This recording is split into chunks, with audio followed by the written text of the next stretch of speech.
So what we want to open up with today are real scenarios. Now, they're not exactly as they happened, but they're scenarios that either Dr. Thompson dealt with, I dealt with, or we dealt with together. So we're going to talk about whether or not we think these are bullying, social cruelty, lack of emotional intelligence, or something else. And then we're going to talk a little bit about steps schools could take. And then we're going to go a little bit further into some of the work that we recommend you do with your faculty and why we believe so strongly in bringing in a protocol. So let's just see. I'm just going to see if it works. So case number one. Case number one. This is bullying, this is social cruelty, this is lack of EQ, this is something else. All right. And this is our football foul play. Interesting. See, isn't it fun? It's working, I like that. So now's when you get to say, what do you think, and ask for hands and have those conversations.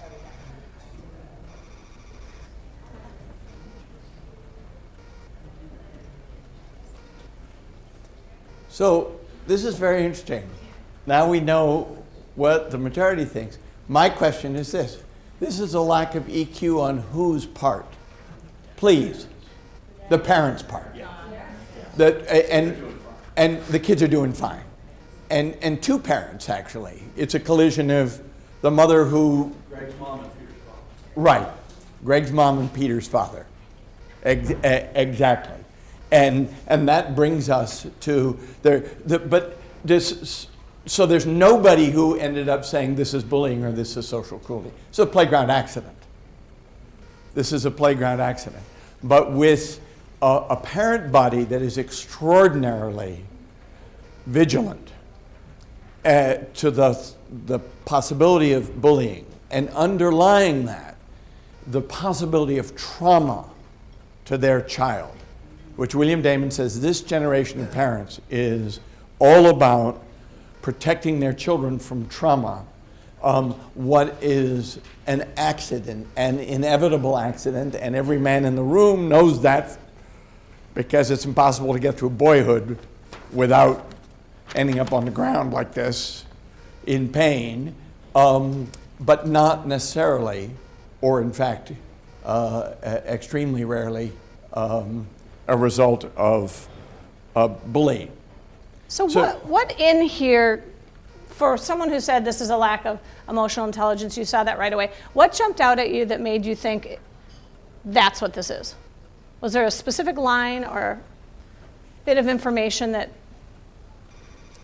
Well, the father blindsided, grew angry until he finally sent a mass email to the mayor. It's like he didn't do any kind of talk to my son, talk to the other kid, ask the teachers to talk to the kids. Right. So you're seeing that father overdo the reaction, right? Was there anger, though, involved in this situation, in the situation with the boys? Yeah. There was hurt. There was anger, right? Because is it Peter? He's mad that this happened. But Andy. Or is it Andy? Who's? Oh, Andy, yes. Andy's mad that it happened, right? But then they get over it. The parents don't get over it.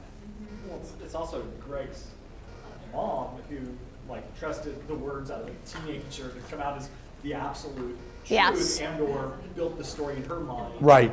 Sure. But she was looking for a story like this. She was doing something in my book, Best Friends, Worst Enemies. I refer to the phenomenon of interviewing for pain. And there's some parents who systematically interview their child for their pain or for pain in a situation. They're on the hunt for it. And as I say, the deep fear is a fear of children being traumatized. But in the short term, the effect is often a radical misunderstanding of the life of children and accidents. Should we move to case two? All right. Case number two. Should be the same. You should be able to do it within that as well. Same thing. Same instructions. So this one involves the internet. The Sour Girls in San Francisco.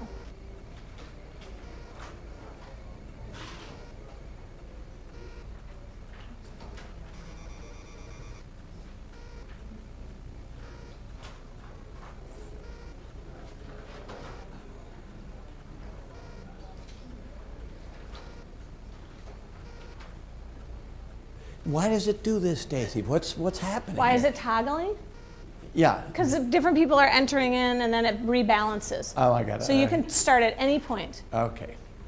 We seem to have a stable moment. Interesting. Well, I was wondering when you No, where jump, you land. you All right. jump in anytime. Oop. It'll keep toggling, that's good. The social cruelty people pulled into the lead. They did pull into the lead. Yeah. Oh, even more so. This is the first. Are you changing your scores to join That's okay. to join the majority? Shame on you. There's a lot of pressure. All All right. right, let's stop there. So, somebody who said it's bullying, would you make the case for it? Why do you say it's bullying? And your name? Rachel Lee. Rachel? I'm actually a school counselor at our school. Okay. And when I teach our students about bullying, we talk about it's something that happens repetitively. Yep. It's purposeful. It's intentional, on yeah. purpose, intentionally. And it can be in many forms. It's not always aggressive physical behavior. It can be ganging up on, which in this case there is some of that. Right. And what was the thing that the girls did to Margaret that it seemed you the ganging up on? Well, when they posted that we could make her leave again, and then when the covert behavior of excluding her, and I think if I'm remembering the right one. Right. And turning, it looks like gossiping, the gossip, and and there was multiple like bumping into little things like this, but it was covert enough, but it seemed like it was ongoing by the same group of people. Right. Though middle school girls' ongoing gossip is an ongoing thing. Right, and the ganging up, The it's group. so covert that it's hard to really call The bullying. girl swirl. But in girls' world, it's Yeah, the covert girl relational swirl. aggression, and it seems to keep happening to the same girl. Okay. Not to everybody, but To the same one. Okay. according to the case. So what do you think the school should do in this case? I mean, you saw what the teacher's doing so far.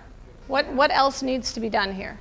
Well, like in my case, what I would do is probably, I would talk to, the girl involved, obviously, but I would talk to some of the other girls who've been reported in having this relational conflict with the dad, and do some group intervention on how it would be a conflict resolution, or some psychoeducation on what relational aggression looks like, and things like that. So what would you do with what Margaret's mother did? Yes. Calling these girls.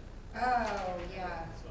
Margaret's mother jumped into this. Is the- I at- would that- definitely try to talk to the mother about letting the school handle it from a school Yes. perspective, and try to also work with Margaret on gaining some skills and how to handle this and tease groups Right. and things and stuff like that, and coach the mom. Right. And if Margaret's mother said to you, you don't understand how bad this is, and you're not reacting, and the school's underreacting, And this they're must not, stop immediately. and this, yeah, then what? Must stop. I guess that's when you get help from your administrators. Yes, that is when you get help from your administrators. That's exactly right. Yeah. Okay. But this is But thank you. And Thank this, you. this case is very much the kind of case that if the mother would step out and let the school do the work that you can do, and that even the teachers can do, if the mother would step back and trust the school, this really is going to be a situation that will likely resolve itself. But the heightening of it is happening more from the mother. So she needs the educational piece about why stepping out is actually better for her daughter's development. Yeah. Also, I think it has to do with the expectation of an automatic solution. Yes. That all of a sudden we're going to snap our fingers and change people's Yes. behaviors, and Sure. change people's relationships, when that's really unrealistic and detrimental to the healing, if you will. Right. Right, and it doesn't stop immediately. Right. It just doesn't. But there are parents who believe, John, just what you say is true. If the thing is labeled as bullying in a formal way, then some mechanism will be Yes. put into place that will solve it because it is bullying. And you and I know that doesn't exist, but there are some parents who believe if you name it that way. But if it's more complicated, if it's social cruelty, would somebody who said it's social cruelty be willing to talk about that for a second? Yes, please, in your name. Leah? Leah? Leah, yes, please. So at this age, kind of the middle school, 5th grade, 6th grade, 5th grade is really the age where they start testing their social boundaries and isolating each other themselves. So it's, I think social cruelty in the sense that it's more of an educational Right. moment for them and less of a discipline moment because they're just getting their phones, they're learning how to use them, they're learning, all these things. So this is an incident of, her friend was being nice, but she forwarded it to her instead of showing it to a teacher to say, or someone, Right. to say this is what's happening. So teaching them how to navigate these social messages, But viewed through the mother's eyes, it was, is it Rachel? Rachel Lee. 2 names? I'm in the South. Or it's just Rachel? Rachel, just. Got it. I just always check. I always check. So, Leah, through the mother's eyes, this met the criteria for Rachel's definition of bullying, in that it was intentional and repeated. And so, for her, it was an open and closed case. So what do you say to a parent when you want to make, this is an ordinary 5th grade, or they're now 6th grade, this is an ordinary 6th grade girl situation. They're all learning and developing and experimenting with cruelty. And oh, by the way, if her friend hadn't shown it to her, maybe, right? Right, and I think too, it doesn't say that there doesn't need to be discipline on the part of the other girls, but I think discipline in a way that's more educational and less, you're suspended from school or, that type of thing. I think for that parent, it goes to, this is, developmentally, this is what they're going to do. It doesn't make it right. Right. But these are some of the things that they're exploring and experimenting with. And again, letting her know this is how we're going to educate her, how we're going to handle it, instead of just being like, just let us handle it and don't worry about it, which doesn't work. Right. No, it doesn't. It certainly does not. Yes, please. In your Scott, hi. Hi. I voted for B as well because for me, bullying requires a clear power differential between the people involved. Right. I don't see a social status or power differential either in this particular situation. Right. Right. Although the mother did perceive a huge one. And she always perceived herself as an outsider to the school. Yes, and she perceived that's herself important. as the victim of other moms in the school. So for her, there was this kind of a resonance. Yes? George.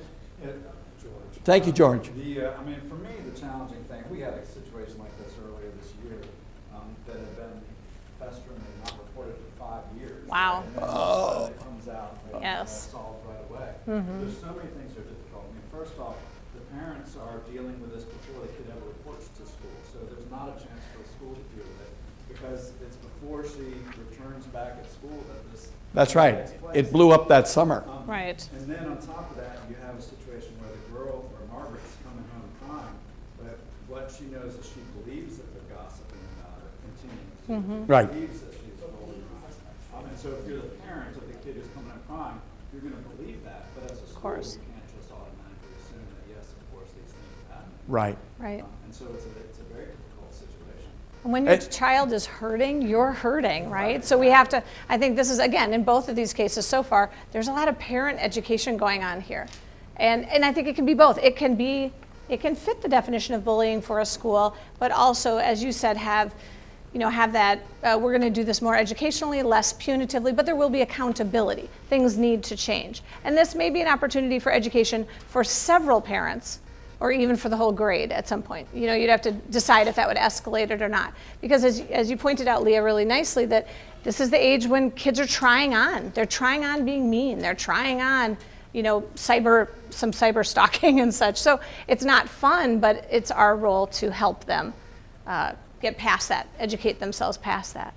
Yes, all the way. Go ahead. And then we'll go here. Yeah. The other interesting complexity about this one is Yes. that when Margaret's mom calls the other 4 moms, Yes. what happened, of course those moms are going to say, oh my goodness, don't talk to so-and-so, don't get Right. involved, Right. don't do all of these things because it's causing trouble or causing a swirl. So they almost have been given, not permission, but they know that their parents are going to support whatever's going on, whether Right. if they're slightly, doing something. It becomes complex. All of a sudden, a dynamic is not just between some 5th graders or 6th graders. It's suddenly the adults and the kids and the adults and the adults, and Yeah, now it's gotten really Yes. easy and it's hard to entangle. As a parent, I might warn my daughter not to get involved with a girl whose mother comes screaming over the Right. phone Don't at talk me. to her. Yep. You know, With that's her. Yeah. that's common sense. And then that what you're saying is it further isolates the girl unwittingly. All the way in the back, and then we'll come to the middle. Yes. There was a hand back there. Yeah, I was just gonna say, when we deal with these kind of situations, a lot of times, I just go from my parent perspective and talk to that parent and say, consider the fact that maybe your child might have done something in the past that might have hurt someone else.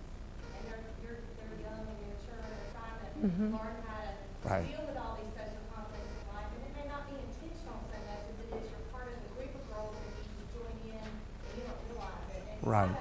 not, I don't know, diffuse a little bit, but help the mom understand that every kid makes that choice in life. perspective. Because something bad happens Right. to your child, you can't always necessarily protect them from everything. You have to teach them and coach them Right. at home on how to deal with it. And I love what you're saying. I love what you're saying, but your assumption is, of course, that the mother you're talking to is rational.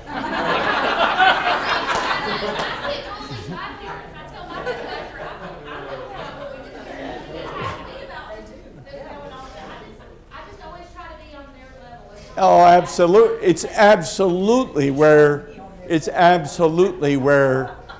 you have to start.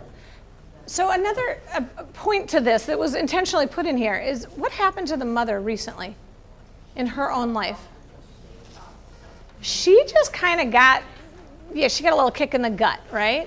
So I think connecting to what you're saying, if there is a way to have empathy and build that, if you have the time, because the parent's not screaming at you in that moment, if you can have that conversation about what has precipitated the emotional experience the mom is having, which may very well have to do with her life and having this job fall through and the disappointment and the sort of hopes and dreams of coming back and it's all going to be great for Margaret, to be able to empathize with that and validate those feelings, you actually might bring her to a more rational place.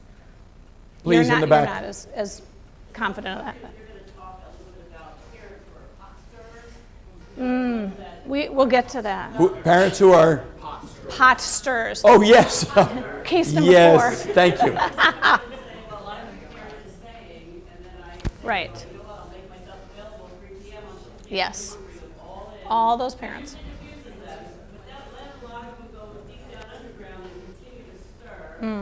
Right. Well, yeah, what you're pointing out is that there's often becomes, in these cases, a parallel process. Yes. You've got the kids roiling with their issues, and then you've got a parallel parental process with the parents starting to ignite each other and sometimes turn against each other. Yes, oh, absolutely.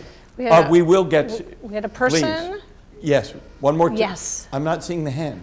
Oh, please. I'm Suzanne, thank Suzanne. you. Well, I disagree with the way Margaret's mom handled the situation. Yes. When I first read it, I thought, well, at least she bothered to call. Mhm. Because That's true. so many times when there's an issue outside of school, people know either we're mandated reporters or Yes. it affects something in the school. So if I just call you, you're going to deal with it all. And it's super hard to be a teacher, a principal, a division head, and a parent to 250 people all at the same time. Right. I appreciated that she called the other mama. Do I think she handled it? Right. No. But that's what it means to be a parent. It was a community approach. Right. And she didn't wait 5 years, right, to then suddenly bring it up. Yeah, no, that's a good point. Her desire to communicate was admirable. Her tone was always inevitably accusatory. Yes. It's all about tone and approach, right? Yeah, it is. So the tone. Let's look at case number 3, and if you'll vote, we'll look on the board, on the screen.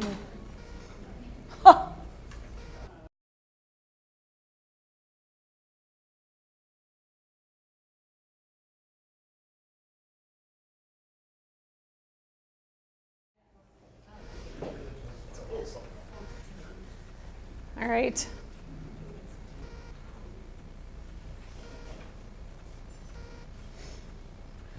Is somebody who represents the something else point of view, please? Yes, Anthony. I think sexual assault. Yes. Yes.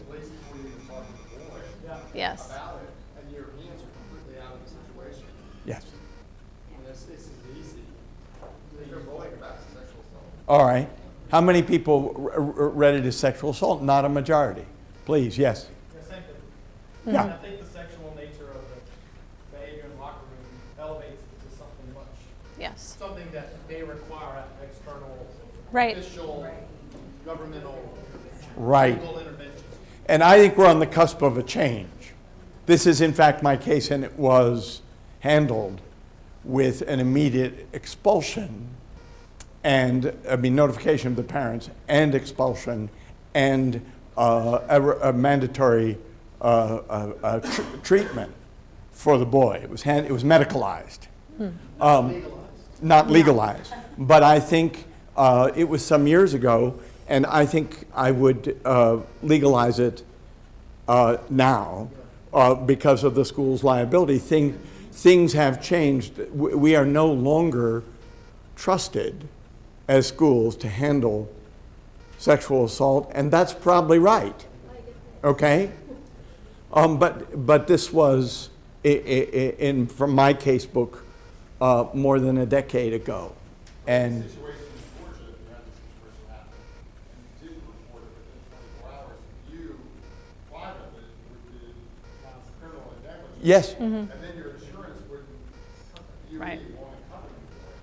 So suddenly you have personally assumed the liability around the whole case. right, So you, basically, obviously you're dismissed the kid, but that's. right. We've got two laws in Massachusetts. We have a mandatory reporting law to the Division of Youth and Family Services, and we have a bullying law that is a report to the police. And that's been, I don't want to get off in the legal matters, but that's been interesting because of the school's choice to go to the police or to go to DCF. That has consequences and can also be second guessed by people who thought it. But nobody, well, this is a lack of social intelligence. This is social cruelty. For Daisy and me, this is over the line. Definitely. And because of how terrifying the encounter was in the gymnasium. There are very, very few cases in my now 35 plus years in independent schools, and your I don't know, 30? that to are 30? absolutely flat out Clear. clear Yeah. sexual assault or bullying, and we put this one in because to us, this one's crystal clear. Yes, please, John. Does it need to be, in this case, the example, there's repeated actions. And my question is, does it rise, because of the severity that you referred to, does it rise to the level of bullying regardless of whether or not there have been previous incidents? Yes. Definitely. My definition of bullying has three elements to it. Intentional, repeated, and overwhelming. So And it a could be one-time two of incident, those. if three seventh grade boys throw a kid on the ground and all kick him, that might be one time. It doesn't meet the repetitive thing, but it's completely overwhelming. So if it's intentional, repeated, and overwhelming, but overwhelming can trump. Yes. It doesn't need to be repeated but this in fact was repetitive and Yes. then on top of that, overwhelming. I'll give you another example that isn't it isn't as violent in nature. So I had a case with a boy who walked up to another boy and took out a Sharpie and wrote gay over the pocket on the other kid's shirt. There was no question. It was intense. It was potentially traumatizing. It was a one-time incident. That was it. Those cases don't come along very often. When they do, we had no difficulty having a conversation about what to do in that case. I do want to point to what you were saying about the legality in Georgia. it's really important in all of your states that you, and we'll talk a little bit more about that coming up, but make sure you go into even though you don't want to become totally litigious in your thinking, go into the law and look at what defines a school and what laws are out there, or ask I'm sure most of our schools are lawyered up, right? Ask a lawyer to give you the pertinent legal elements that you should know about, because you don't want to think you know the law and then make the mistake and realize that you should have reported it one way rather than another, because sometimes the law will give you no choice, and the states vary wildly and widely. All right. Case number 4. Ready?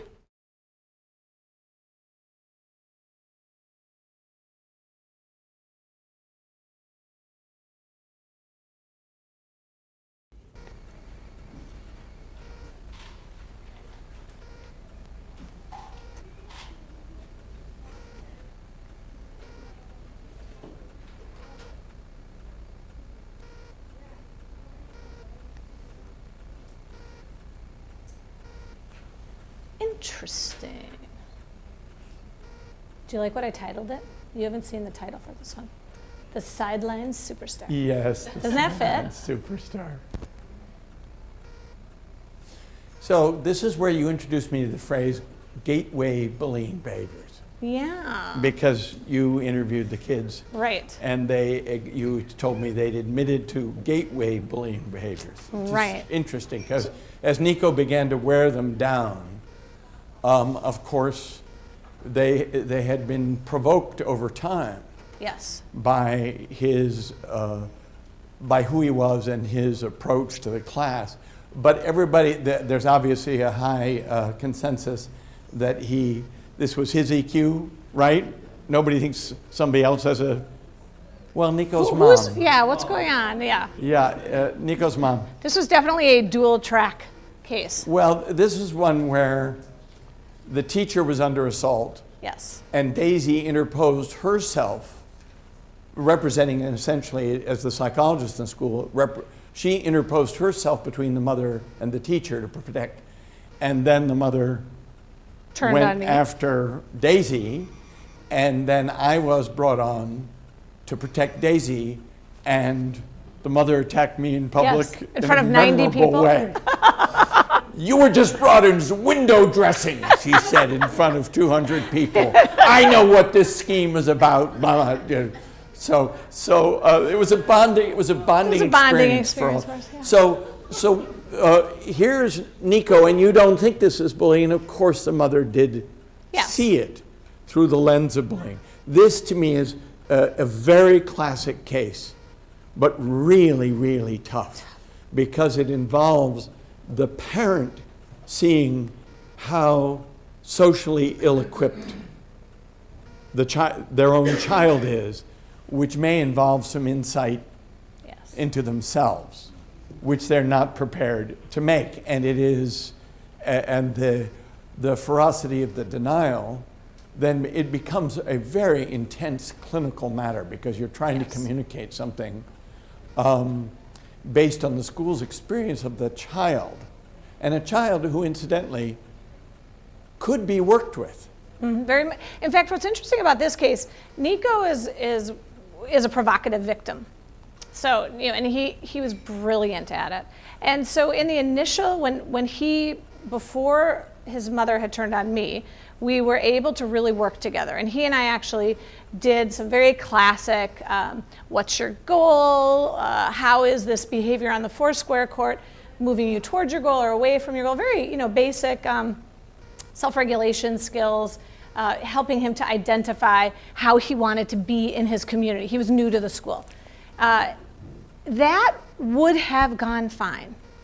But when it all got flipped, because his provocative behavior was angering other kids so much that they started almost defending themselves by what looked like ganging up on him, when they really weren't ganging up on him as much as they were trying to create little fortresses of their own around him. And his mother saw that as social rejection and bullying, And the reason it's called Sideline Superstar is she was absolutely convinced that if everybody, including Dr. Thompson, including Dr. Pellant, including all of the administrators at the school, if we just could see how brilliant her son is and what an amazing athlete he is, and that he's truly the best child in the school. And we would have conversations that were not too far off from that. So I think, as Michael's saying, this is really there was a lot of parent pathology going on that we had to work with. And it was a very difficult case. We do laugh about it now, but I think it was, a good 8-9 months of hard work. And did not actually get fully resolved, ever. Leah. That was going to be my question. So, as a director of public advocacy, I rarely like to hear, this may not be a good fit. Yes. That's not good. Usually that doesn't come from a very biased place, and it's not a good thing. But in this case, at what point do you say, well, this may not be a good fit? Right, or maybe a fresh start. With this case, we managed through the school year. We were lucky to have a homeroom teacher who was phenomenal, and a team of teachers who were phenomenal in sort of the specialist areas. So the group got together, the parents even got together. We did many, many large parent meetings so that we sort of were using the same language. Everybody's on the same page, right? And everybody knew, of course, what the presenting problem was. Not that Nico was the problem, but the problem of this case. Everybody knew that, so we had as many sort of bumpers put in place as we could. About 2 years after this, Nico did choose to go to another school to get, I believe, a fresh start. I don't think that was the reason stated, but I think this case, unfortunately, it got better, but he never really learned how to be socially appropriate. So it wasn't that the kids wouldn't let him live it down, they absolutely would have, but he never really learned. And part of that was because there never was any resolution with his mother. We were never able to help her to see him for who he was as a normal, developing boy who's going to have bumps in the road and make some mistakes. So I really think that Nico's struggles were exacerbated and did not get resolved more because of his mother's struggles. So let me just say, and this is from my book, Best Friends, Worst Enemies, there is a social hierarchy in the class by late elementary and middle school. Top 15% of kids are very popular. Next 45% of kids are accepted. Next 20% band of kids are called average or unclassifiable. That means nobody in the class says they're very popular, but nobody says they're unpopular. They're unclassifiable. That freaks parents out, but it's just fine. You're allowed to have your friends and you're good, right? So that's 80% of kids are almost certainly friend eligible, and they're in the social swim and they've got enough skill to be. You got a 5% band of kids who are overlooked, often super shy, super brilliant. They have social potential, but for one reason or another, an extreme shyness can keep it from manifesting itself, as can an extraordinary and intimidating brain, or just a child with a mind so well furnished that his thoughts are more entertaining than almost anything else going on. But usually, after they've been to Johns Hopkins math camp for a summer, or they've made another shy friend, they have a friend. So you got 85% of kids who are friend eligible and in the swim. Now you've got 5% of kids who are controversial, hygiene problems, annoying habits. They need coaching. Teachers can do that. Teachers and counselors can do that. And then you have the bottom 10%. And Daisy mentioned the provocative victim. They're also known in the literature as rejected aggressive kids. Rejected aggressive, Dan Olweus was the great Swedish psychologist, who's the father of anti-bullying, was the one who called them provocative victims. It is the most descriptive term. And they are, in fact, victimized as the mother experienced, realistically, but what she could not see was Nico's provocation. Right. And the constant provocation was invisible to her. And those are really hard kids to help. They're two, to use a different rubric, rejected aggressive and rejective passive. The rejective passive kids are friendless and they try and hide out and become invisible, often are depressed. And they need our notice therapeutic help because they're disappearing. But the rejected aggressive kids or the provocative victims are typically the ones who have a mentally ill parent, who've experienced some trauma, have some troubles at home, and they come to our attention in a social situation, but in fact their backstory is what's salient. Is yeah, their backstory is what's salient. And in some ways, I mean, that with a little distance from this case, I often think that Nico is one of, and we see this with kids fairly often, he's one of those kids where if he did what he needed to do, so if he had continued along the work we'd started, he would be rejecting his mother and her narrative. So he's in a tough spot. Not that he would recognize that, but he's in a tough spot because if he starts to go along with what we're saying, which would help him, and he was starting to have some success socially, and then she stepped in to derail it. So he was caught between his mother's mental illness, really, and his own, sort of struggle in his life. If he embraces the school's help, he's saying my mom is crazy. Right, he's rejecting, and I think that's impossible, a very difficult pace. All right, yes, sir. Please. I would like this scenario number 2. Sure. And I would love to just get some of your thoughts on everyone else's thoughts on this. This is Margaret? Yeah. Yep. Most of that behavior happened off campus. Oh. Not really on your time. Could we leave the tough questions till the end? That could be an hour-long conversation. That is such a hard question. Right. We handle it by saying if the shrapnel from what happened. Yes, if it enters, yes. Then it becomes our problem. And right. We kind of deal with it then. But just because a parent comes to us and says, so-and-so said this on social media last time. If we're not seeing it in school. I would be curious to hear how you all handle that and how other schools might. The way you're describing handling it is the way I've heard more schools have gone to that. If it's coming onto our campus, if the cyber stuff is, if we're seeing the ripple effects in our hallways, then we will deal with it, which is tough, and I don't have a great answer. What do you think? The difficulty is this, that often the parent may be the first person to alert you that this thing went on because in fact it is being managed by the kids and is not yet a crisis for them. And the Hobson's choice we have is that sometimes when we start to investigate it, then it becomes a crisis by virtue of our investigating it. But to not investigate it means we stand accused by the parent of doing nothing to help a child. And that is truly a rock and a hard place. There's always the risk that investigating something trivial will amplify it. There's always the risk if you don't investigate that you're overlooking something that's significant and potentially harmful. Mm-hmm. It's a brutal choice. It's a brutal choice. And I don't know, we get asked this question every time and we never have a perfect answer for it. Sorry. But go on, let's talk about the protocol. Right.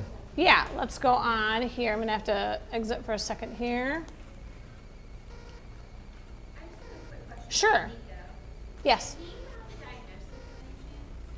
No. Not at that time, no. Nor did his mother. His major diagnosis was social awkwardness and a mother not in touch with reality. It was ODD, odd duck disorder. Yeah, the odd. I mean, really, it was such a frustrating case because, again, had the progress we were making early on when I was not the devil was really good. And his teachers were phenomenal. I couldn't have asked for a better teaching team.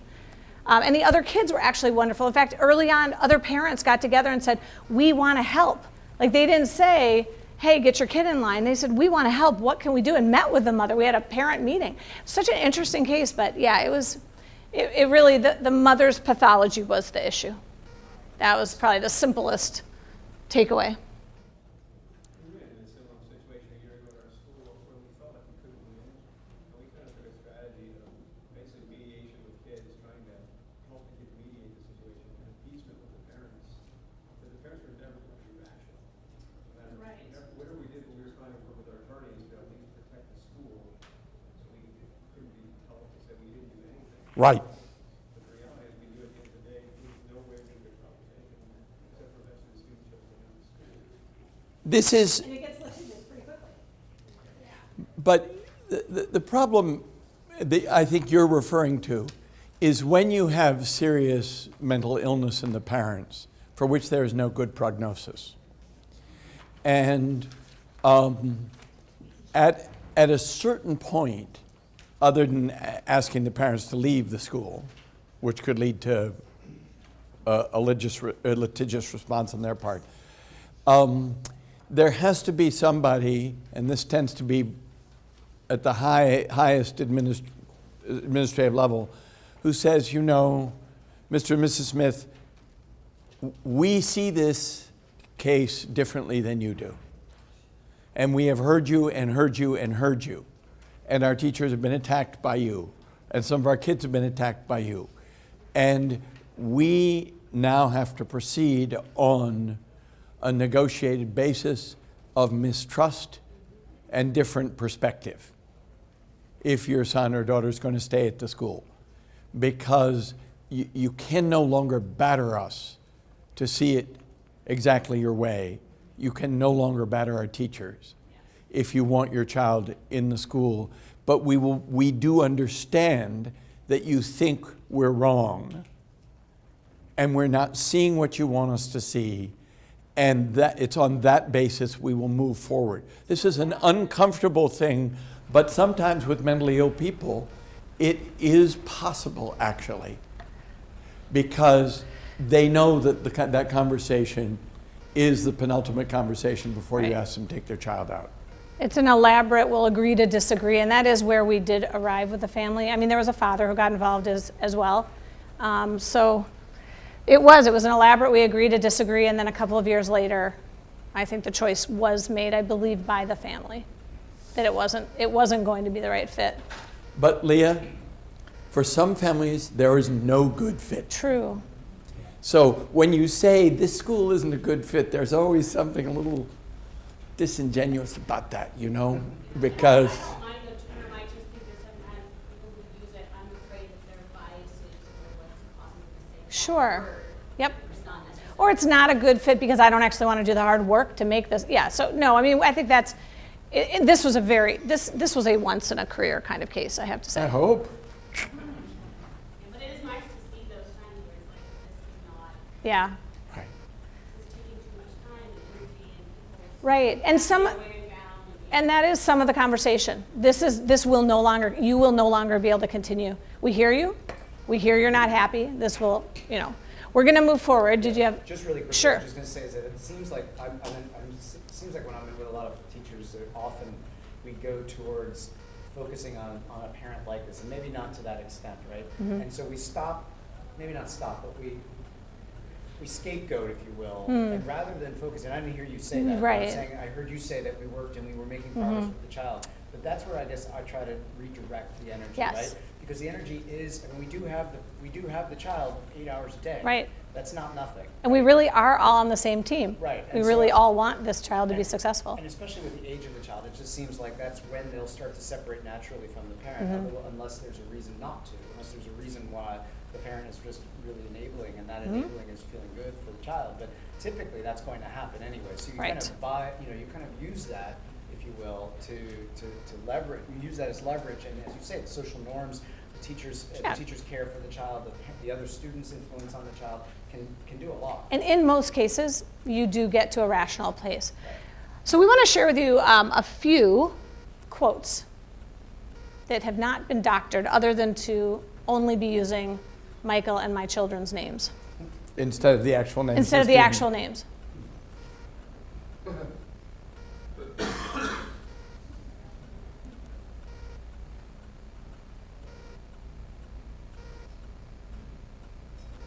This was part of a 3-page single-space type letter detailing all of the bullying. By an attorney. Yes, who had become a doctor.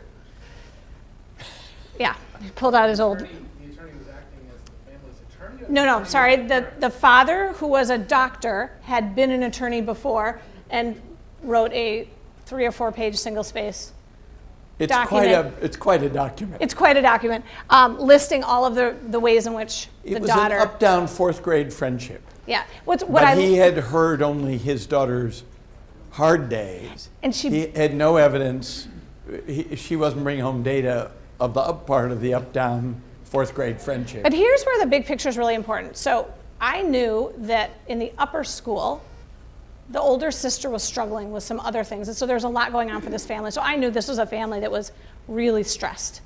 And so this situation, the 4th grade girl did not go home and necessarily get interviewed for pain or complain a lot. It was sort of like a tiny little thing that I think was so much better to deal with than what was really going on with the older child. So they focused there. I will also say, and I still have this photograph on my wall, I have a beautiful photo of the bully and the bullied about, I don't know, a month or so after we got through sort of the single-spaced letter phase. And it's just from them behind, from behind, and they've got their arms around each other. They really were absolutely fine, like very quickly. And I will also say, to this father's credit, I did run into him at the end of this school year, and he straight up apologized. And, luckily, because I understood what was going on in the entire school, I knew what was going on with an older sibling.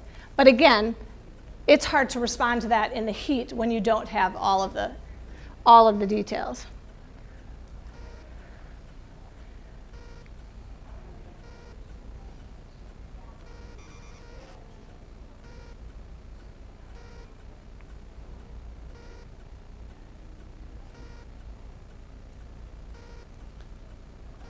Notice the age. So when I said earlier that this generation of parents is parenting with trauma theory in mind, this whole paragraph is suffused with it. The parent feels it's the parent's job to protect the child against trauma. And that as a mission, we are not willing to subject her to any possibility of a bully hurting her at school anymore. That is, we believe we are protecting our child from lifelong trauma. That's why we fight so ferociously. And one of the things you may want to do is inquire about the parents, the depth of the parents' fears of what this could be and where it could lead. And then they will tell you, and that will make their mission more understandable, but it may only after they tell you that they then can hear that you do not necessarily see this as potentially traumatic. In fact, you have something like this in 4th grade every year, right? Mm-hmm. That is in fact ordinary childhood cruelty or experimentation with cruelty, but not necessarily a lifelong trauma. Yes? Michael, let's take it next to the last line, just fascinating. Mm-hmm.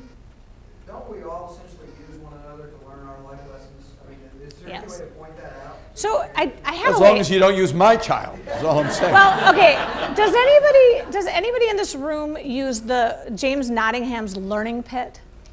Has anyone heard of it? It comes out of the UK. So the Learning Pit is a wonderful, for all of our teachers to use to help kids understand how cognitively we go through frustration, confusion. We get into this pit. This is just about learning, right? So learning my math facts, learning about the causes of World War II, whatever it is, there is a learning pit that is part of the learning process. And there's neurology behind it, and there's all sorts of great science you can use to boost that. When you get your parents understanding, and the kids, we start with our kids, get them understanding the learning pit around academic learning, you can actually align that to social learning and say a learning pit also occurs for all of us. This is the life lessons piece, where you go into this place of confusion and hurt and sometimes rejection. And we talk to our parents about how hard it is to not want to, I talk about, don't throw a sparkly ladder down when your kid is in the learning pit around, causes of World War II. And it allows us to have that entree into the conversation about the learning pit around social lessons. And it's working pretty well, I have to say. It's something that has come across my mind and table just in the last couple of years. It's working well if you can align learning with learning, academic learning and social learning. You really get a lot farther with parents. We're running out of time. We are, do a time yes. check. 20 minutes. We've got to wrap this up and do. All right. This is one of our favorites. Woman is being tortured. Again, first grade. Parent was serious. Very serious. And we have to respond. Okay. This is all you. You have to teach your teachers that this is an almost inevitable part of teaching in an independent school. And it may be in all public schools, but this is our experience in independent schools. If you as an administrator, and I imagine that most of you in here are administrators, yes, is that true? You've got teachers who are going to get attacked and accused of not protecting children, allowing bullying in their classroom. It is one of the most painful attacks for a teacher to bear, because it goes to the soul of why she chose to be in the profession, which is she loves kids and wants them to be safe and learning. And you have to teach teachers when this happens that they have to stay centered, not get defensive, which is really hard. It's really hard because the attack in and of itself makes you defensive. And that the teacher needs to end the meeting before or as soon as she starts to be bullied. Because a parent who thinks their child is being bullied very often, and we've seen this many times, feels morally justified to bully the teacher who's allowing her child to be bullied as she sees it. And you have to teach teachers to say, this is uncomfortable, I hear you, I feel under attack, we need to get an administrator in here. And you have to teach your teachers how to end a meeting when they're getting defensive and overwhelmed and bullied themselves. And very often, teachers abandon their own knowledge of child development. They under the gun, they very often won't say when an upset parent is describing actually a typical 6th grade behavior. They don't say, this is something I've seen 6th graders grapple with for the 20 years I've been a middle school teacher. The parent wants it framed as a uniquely horrible situation between the villain, that other child, and my child, the victim angel. Villain, angel, not 2 6th graders, right? Do any of you have pure villains in 6th grade or pure angels? I've just never been to school with one, but the parent often frames it that way, and the teacher doesn't know how to reframe it as a developmental thing, or it feels weak and ineffectual. But mainly, you need to teach your teachers that they have a protocol that backs them up. Yes, and so when we've worked together in schools, the training isn't just sharing this information. It's sharing things like teaching teachers how to notice their bodies and ground their feet. It's very practice-oriented, very much embodied. What does it feel like? Go through role plays. Have them try out different scenarios. It will feel a little bit contrived, but it will help a teacher in the actual situation. The other thing we recommend is pocket sentences. Teach your teachers this concept of pocket sentences. You need to have, when you notice, and as administrators especially, to help teachers define when they're getting bullied, to help say, so if this is what is occurring, you're actually getting bullied, you need to pull out your pocket sentence to end that meeting and help them create a sentence. Mr. Smith, we're not getting anywhere right now in this meeting. I would like to continue it, but we're going to need to do that at a time when we can, communicate more effectively, whatever it is. So helping your teachers prepare that way is really important. It's not just about talking about this, it's actually having them practice. Okay, protocol. And I mentioned this, that you really need to dig into the law. Find out, when I arrived in Massachusetts, I had been actually overseas in an international setting, And I was really surprised by the intensity of the laws in Massachusetts. And I understood where they came from, but I thought, boy, this is going to be really a hassle. In the end, knowing what the laws are and knowing you actually want your independent school to be defined by law as a school, if you can. Because then, when you have a protocol, and we're going to give you, on that white handout, there is a suggested protocol from Buckingham Brown and Nichols School. They've given us permission. It's one of the best I've seen. When you have a protocol, which is basically, so John, can I use you? You are in, you are sure your child is being bullied, and I say, so John, I hear you saying that Pookie is being bullied. Is that correct? That is absolutely correct. Okay, and you do mean bullying as defined by state law? I mean bullying as defined by me and my wife. Okay, but we're talking about... Which is every bit as good as state law. Right. Supersedes. So you get John to the place where you get to say, so if you are saying this is bullying as defined by our state law, then we will go to our protocol. And we want you to know that when we basically press the button on the protocol takes the direction. The protocol will direct us. So it externalizes it, and John can no longer say, well, Daisy, why didn't you do this? And why didn't, we're doing the protocol. And the protocol is pretty, wait till you see it. The protocol is very intense, and it's intense on purpose. Make your protocol intense, because here's the deal. Let's say John's right. Let's say Pookie is being bullied. Well, we better get to the bottom of it. We better investigate it well. We better find out what's going on, and we better find a way to make it better. I didn't say put a stop to it, but I said make it better. But if it is not bullying, it allows us to, in some ways, call the parents, not call their bluff, because I don't want to say it so harshly, but to sort of say, you do realize we are going to be interviewing 19 kids. We will not be able to keep this a secret. We will be talking to other parents. And then oftentimes what happens, and especially when it's a case where you're like, I don't think this is bullying, the parent will say, whoa, whoa, whoa, I do want things to get better, but I don't want to call the protocol. Then you're like, okay, well, let's talk about how to do that. Let's talk about all of the things we can put in place.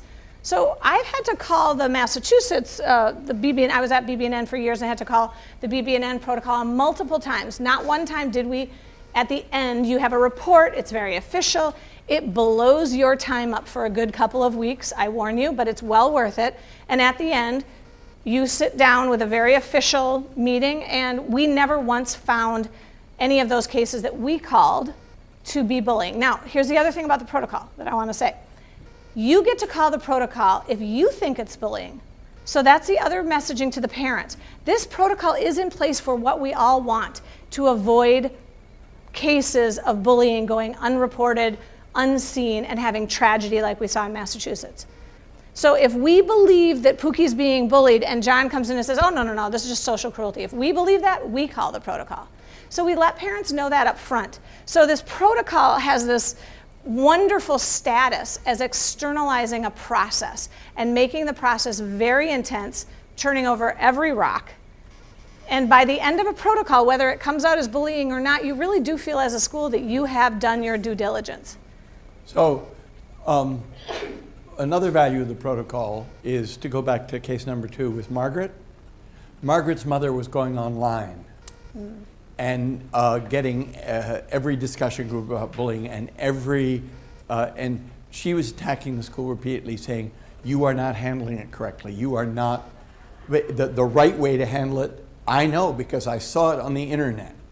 These are the steps. You never put the bully and the victim in the same room. You never talk to them at the same time. The Margaret's mother had a repeated demands as to the way it should be handled. The school had no protocol. Right. The school had no protocol. It had no formal steps. It had no policy. So in fact, she could say whatever they brought up, well, that's just your reaction. That's just intuitive. But I know the proper procedure. I've done the research. When you have yes, I've done the research. Which all of our fabulous parents in our independent schools, they do the research. My experience, and I think this may be yours as well, when somebody comes in, particularly at the elementary level, and says something is bullying, and you say, well, if you believe this is a form of bullying, we have a protocol. 4 out of 5 of them say, well, no, I'm not. I don't mean like that. I don't mean. Oh no, I don't mean. I don't want you to start interviewing other kids. I want you to handle this all silently and make it get better without ever telling my child I was in here talking to you. And then you're having a different conversation because you hold the protocol as what we do for the most serious of cases. But you came in here saying, I heard, Mr. Smith, Mrs. Smith, I hear how seriously you feel about this. And if you believe this is serious bullying, we should go to the protocol. And we will take this seriously. We also tell parents, even if they back off and say, we will say, however, we're going to move forward in this way. Here are the 9 things we're going to still do. I mean, even if we're not calling the protocol. But you need to know if at some point we do think this actually may be a case of bullying, we will call the protocol. Even in the backing off. The protocol is, honestly, I walked in thinking it was going to be the worst thing on earth. It turned out to be the best friend you could have. Okay. What teachers fear. Time vacuum, they should fear it. It is a time vacuum. These cases suck the life out of everybody for a while. Which is why an administrator or an administrative person like you need to step in. Absolutely. So teachers often fear, at what point should I step in? At what point should they be stepping in? They're really afraid to make mistakes. That's where, as administrators, we can do a lot to support our teachers. They're often very worried about parents retaliating, and they're worried for their jobs. So having the very blunt conversation about how you will support and protect them is important. They're also sometimes afraid that there won't be administrative support. Even if you're sure you are the administrator who supports everybody, you have to be explicit about that. Go for it. You have no idea how scared some teachers can get. I mean, I think you do have an idea. But the power of the teacher, I was involved in a situation in Cambridge many years ago, and I had 4 teachers who were not sleeping. Mm-hmm. These were accusatory parents. I think they were disturbed parents. But there was an epidemic of fear among the teachers. Whoever they talked to was just a mess. And administrators have to step in, say, we're going to do this and we are going to protect you. And you have to say it publicly and you have to say it privately, even if you also think your teacher made some errors along the way. Those have to be privately discussed. But yes. But you also have to know that you have to tell your teachers you are not going to let this set of parents eat them alive.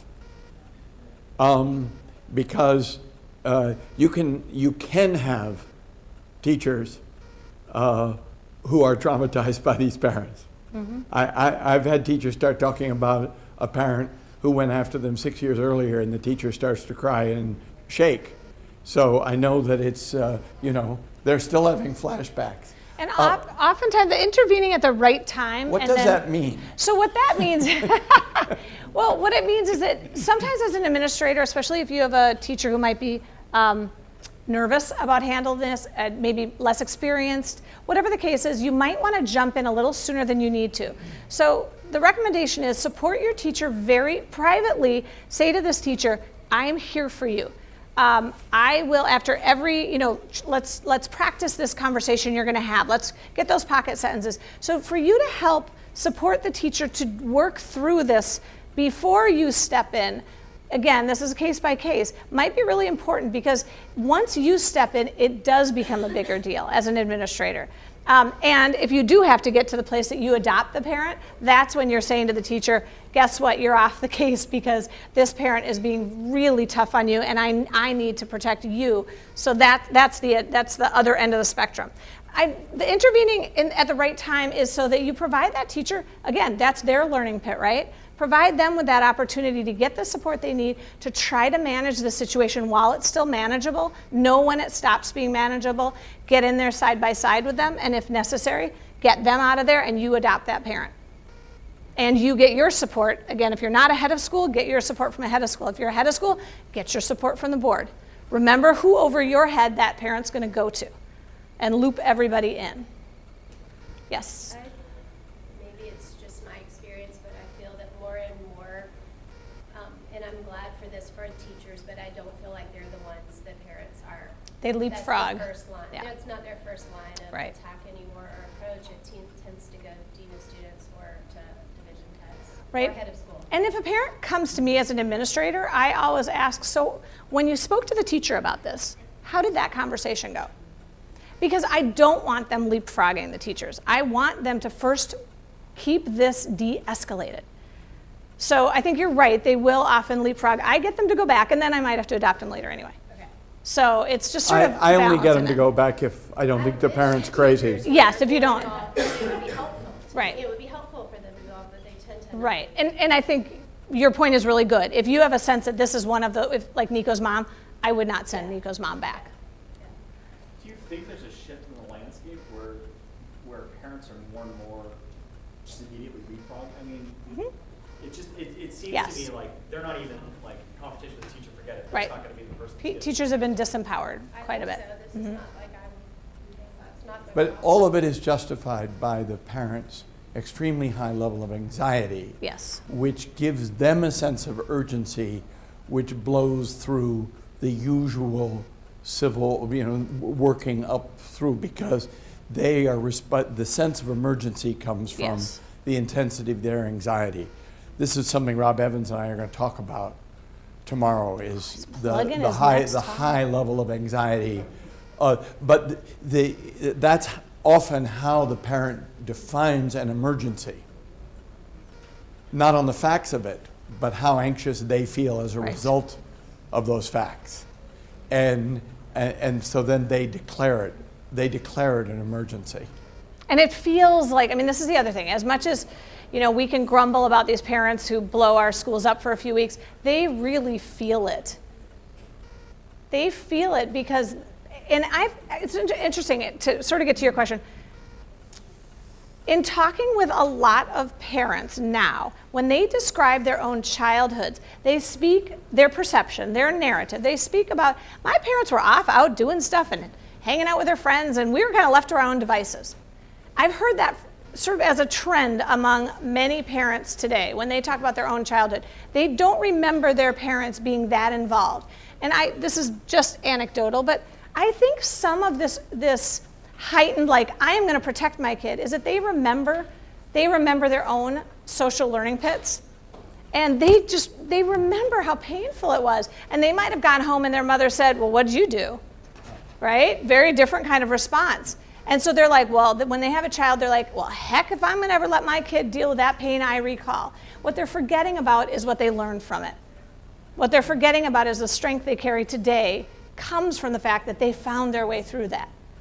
So I do think it might swing back again. We'll have to see if the grandkids are being left to their own. They learned from it. I mean, Well, I think from it, they wouldn't have this anxiety. Well, They would remember, oh wait, I learned that lesson. I don't think they didn't learn that they learned. I think I don't think they're learning. well, they learned from it, but they didn't learn that they learned. You got to go one more level of learning. They learned from it, but they didn't learn that they learned. So part of what we're doing with our kids today is saying, and going through that, we talk to parents about how to have a reflective conversation with their children. So that was really tough, what you just went through. What did you learn from it? I think that either one of my parents Yeah. to my school on my behalf One time. And maybe you'll answer this tomorrow. What's changed? Why is that so radically different in a single generation? Like what? Is there some I really cluster of causes for that? I think they that- are crazy in a way that my parents were not crazy. right, but so here's what happens. I think you've got Not that my parents didn't have their own kind of crazy. no, but there are people like you who say, hey, I got through this, my kid's going to get through it too.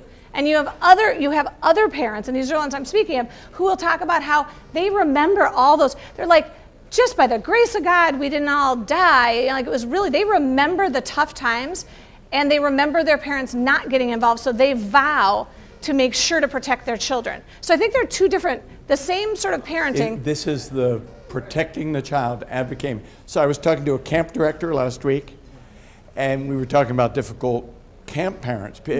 People used to send their children to sleepaway camps and trust the people to run them, and that's no longer true. And I'm doing my difficult parents workshop for camp directors, but this camp director said this woman was screaming at him, screaming at him on the phone and accusing him of all kinds of malpractice and failure to care for children. And at a certain point he broke and he said, "Mrs. Smith, your child is alive. Your child is alive." He said, "You may not speak to another human being that way." And she settled down. Yes. But what he had to remind her was that no one had died, that it was not a death situation.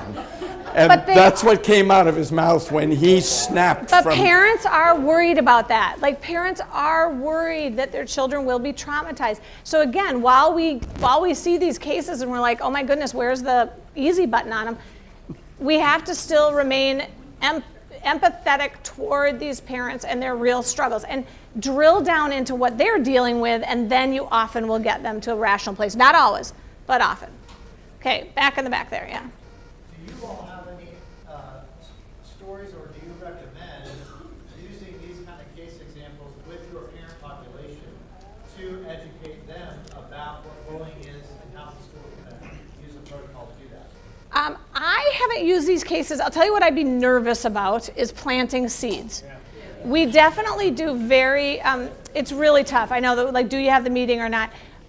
I tend to err on the side of, let's not have a big thing about bullying unless there's some case we're dealing with, but let's teach our teachers. So lots of teacher workshops where someone's up there being the child, someone's up there being the other child, someone's up there. I mean, we really do role plays, and the teachers will get into it, and I can't tell you how often I've had teachers come back and say, oh my gosh, then that situation happened, and I pulled out my pocket sentence, and I knew what to say, and that seems to be where the value is. I wouldn't recommend, although maybe, Michael, you'll disagree with me, I wouldn't recommend planting seeds with a bunch of scenarios. The problem is, I think, preventative education efforts work for 95 to 98% of the parents. But it's and they 2%. Won't work for a small subset of parents who may, in fact, have a huge vulnerability. And they don't know they do. They don't know that they need the education. It's when it happens, or they believed it's happened to their child, there's just a kind of a crack in the ego. It's like the rock splits and hot lava pours out. They flip their lid. I'm not sure preventative efforts can. And those are the parents that are going to be the problem. Yes. Yeah, that's right. Right. So you wind up, another.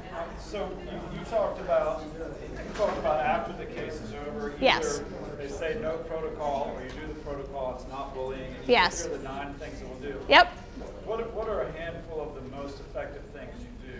So it depends on the grade level, but for, let's say, elementary, upper elementary, oftentimes, and again, we follow the protocol very carefully, but then we'll say things like, we are going to up the observations in the classroom. We're going to have 6 observations this way. We're going to have for the next 6 weeks, we will have extra people watching on the playground, because part of what you're also helping is the anxiety that we've missed it, that it's all gone under the radar. So we tend to really up our surveillance. We always couch it in, things can happen right when a teacher's there. And I don't want to generalize about girls, but I'm going to for a second, especially with girls. But I've had cases with boys where there was a ton of stuff going on, absolutely under the radar. So we talk to parents about that, but we say, but here's what we're going to do. We're going to up our observations. We're going to report back to you and let you know what we've noticed. We're going to have our counselor meet with the boys from time to time, or meet with the girls. Checking back in. We're going to be checking in to see how things are going. For the rest of the school year. Or a classroom teacher or a counselor can sit the kids in a circle and say, how safe is this class feeling right now? Yep.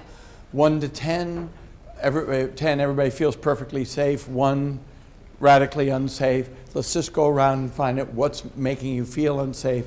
We'll make it safe to talk. And There'll be no retaliation. You can run some kind of open circles to get kids to do their social laundry openly instead of in gossip. And you don't have the teacher do that alone. You have the counselor or someone else in there taking the notes, documenting, and if this case happens in August, You work it for the rest of the year. You do your follow-up, you do your reporting until the parent's like, I think we're good now, right? If it happens in May, you do it for the rest of that school year. So for the entirety of the school year, have things put in place, regular contact with the parent, try to get to the place where you have so much high touch with the difficult parent that parent is not expecting your call and you've surprised them with your report.